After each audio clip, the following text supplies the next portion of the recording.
因为科技的进步，大家人的消息通知上比传统更加方便，嘛因此，互人伫咧毋是上班的时间嘛，可能会定定去需要处理工课的代志，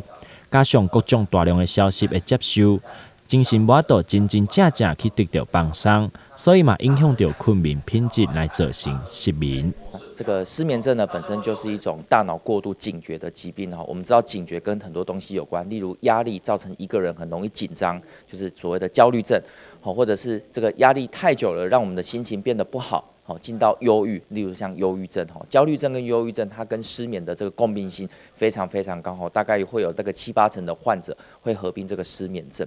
所以基本上呢，如果我们能够让我们的情绪、让我们的压力反应可以好好的做调试的话，其实失眠的症状也可以间接的得到缓解。李医师表示，失眠症是因为大脑过度的警觉，常常会破碎掉其他的情绪障碍。生态病院透过心理回归的训练，互药物不再是失眠症第一或者是唯一的选择。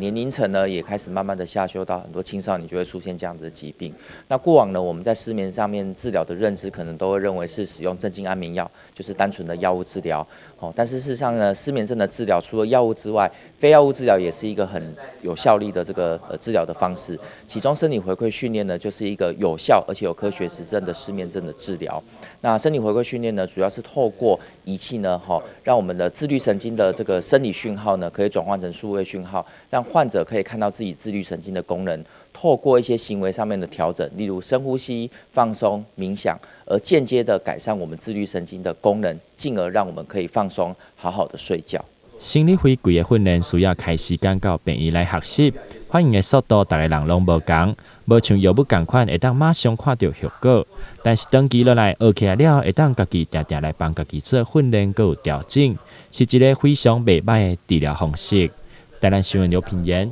采访报道。就可以透过这个胸腹榜来去测量，那一样透过这个主机的分析，它可以传出